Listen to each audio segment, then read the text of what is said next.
सत्संग से सोधी आवे, नहीं जीव 84 में जावे। सत्संग से सोधी आवे, नहीं जीव 84 में जावे।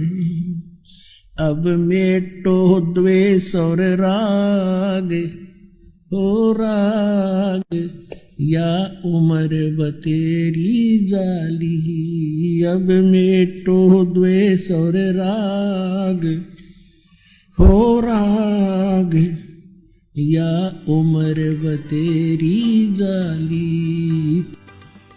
सतनाम 2 अक्षर का मंत्र है, जिसमें एक ओम है, एक तत् है। ये मूल मंत्र है जो दास आपको देता है। जैसे इन कमलों में बैठे जितने भी देवता हैं, ये अधिकारी हैं यहाँ के। तो हम अपने लोग को तभी जा सकते हैं जब हम यहाँ सब के नो डू सर्टिफिकेट ले लेंगे, क्लियरेंस मिलेगी। हम इनके ऋणी हैं, तभी हम यहाँ बांध रखे इन्होंने। तो प्रथम जो मंत्र आपको दिया जाता है 7 नाम का है। ये पहले 5 नाम का शुरू किया था परमेश्वर ने, धीरे धीरे आने वालों ने वो खत्म कर दिया, वो वैसे और नाम सेलेक्ट कर लिए हैं। तो ये मूल मंत्र हैं। ये प्रथम मंत्र भी मूल मंत्र है, और सतनाम भी मूल मंत्र है, और सार नाम ये मूल मंत्र है। मूल मंत्र का अर्थ है, अब जैसे हम विष्णु जी के 1000 नाम बना रखे, सहस्रनामा, और शंकर भगवान के बहुत से मंत्र बना रखे हम, जिनका जाप किया करते थे लोकवेद के आधार से। उनसे कोई लाभ होने वाला नहीं था। जैसे भैंसे को भैंसा भैंसा करते रहे, ओ भैंसा राम, भैंसा साहब, वो कतई नहीं सुनेगा। एक बार ने कर दे हुर्र, वो यूं देखेगा। वो उसका मूल मंत्र है उस भैंसे का, वो विवश है उसके। तो ये मंत्र ये हमारे तक पहुंचे नहीं दिए। न ज्ञानियों ने अपने लोक वेद दंत कथा सुना के वो मंत्र देते रहे, ओम नमः शिवाय, ओम नमः भगवते वासुदेवाय, इस तरह अटपट करते रहे। या सतनाम, ओंकार, रंकार, ये अटपट, ये कोई मंत्र है? ये है वो मूल मंत्र। इसी प्रकार ये सतनाम है, ये भी मूल मंत्र है। इनसे प्रभाव ज्यादा पड़ता है, एकदम सतर्क हो जाते हैं और तुरंत ही हमारी तरफ आकर्षित होते हैं ये शक्तियां। और तीसरा मंत्र है, वो तो अनमोल मंत्र है, सारनाम जिसे कहते हैं। इसकी तो आज तक छींट भी नहीं लगने दी थी परमात्मा ने।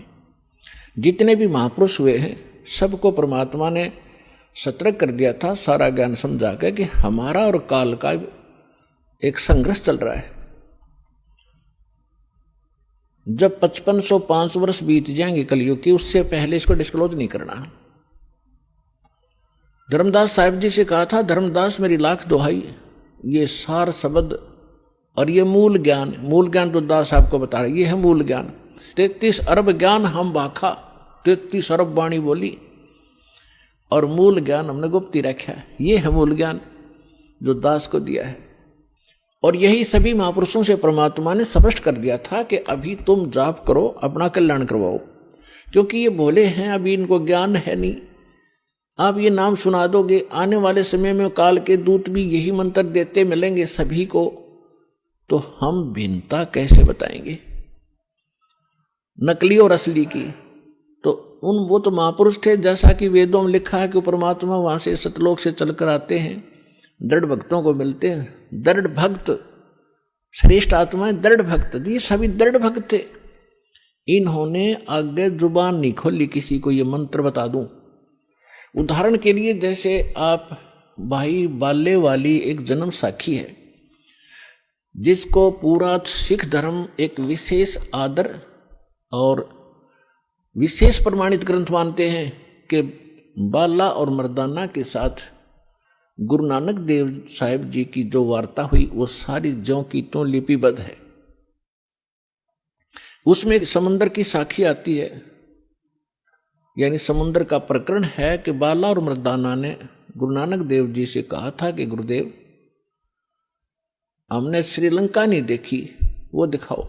आंखें खोली, आंखें बंद की तो समुद्र के किनारे खड़े हो गए। समुद्र पर के जाके परली पार जाना था श्रीलंका में। तो नानक साहब जी ने कहा कि तुम वाहिगुरु वाहिगुरु करते हुए मेरे पीछे पीछे आ जाओ। इस समुद्र पर ऐसे चलने लगे जैसे थल पर चलते जमीन पर। उसी समय नानक साहब जी ने उस सतनाम का उच्चारण शुरू कर दिया, 2 अक्षर का। और उस मर्दाने ने वह नकल कर ली कि हम तो वाहिगुरु वाहिगुरु जप रहे हैं और गुरु जी 2 नाम का जाप अलग से है वो जाप कर रहे हैं। उसने जो ही वो मंत्र जाप करना शुरू किया 2 अक्षर का, मर्दाने ने जो नानक साहब जी जब करते हुए जा रहे थे वो समुद्र में डूबने लग गया। तब नानक साहब जी ने कहा कि मर्दाना, गुरु की नकल नहीं करनी चाहिए, बहुत हानि हो जाती है, जो मैं कहूँ ऐसे करो, तुम्हारा इसी में कल्याण है। तो इतना डर गए फिर वो वाहि गुरु कहने लग गया। तो उसी तरह फिर चलने लगा समुद्र के जल पर जैसे थल पर चलते। तो ये एक समझण की बात है पुण्यात्मा। उन महापुरुषों को शक्तिदायक थी परमात्मा की कि इसको किसी को बताना नहीं, और ये झटका देना भी जरूरी था, क्योंकि नानक देव साहब जी ने एक प्राण संग्रह नामक ग्रंथ बनाया था, शिवनाभ राजा के पास वो सुरक्षित रखा था। उसमें इस नाम का पूरा डिस्क्लोज था, पूरा लिखा हुआ था। तो उनको मालूम था कि ये फिर वाणी वाणी पढ़ेंगे मेरी लिखी हुई, कोई इसका जाप ना कर ले और ये डिस्क्लोज ना हो जाए, सार्वजनिक ना हो जाए, जिस कारण से झटका दिया। उसके बाद सिख समाज उस कथा को पढ़कर इतना घबरा गया, इतना चिंतित हो गया, इतना सतर्क हो गया कि ये नाम किता गुरु ग्रंथ साहिब में भी नहीं होना चाहिए। कोई गलती से सिख बच्चा पढ़ जाप ना कर ले, गुरु के वचन की अवहेलना ना हो जाए और हानि ना हो जाए, जैसे मर्दाना डूब गया होता।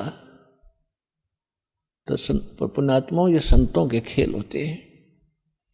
गुरु नानक जी जाप कर रहे हैं उसी मंत्र का 2 अक्षर का, और मर्दाने को मना कर दिया क्योंकि परमात्मा का आदेश था। और जो विधि ये संत बताकर गए हैं, जैसे गरीबदास जी, धर्मदास जी, नानक साहब जी और ये जितने भी महापुरुष, ये परमात्मा से परिचित हुए। इन्होंने जो वाणी बोली ये परमात्मा की वाणी के तुल्य ही असर करती है।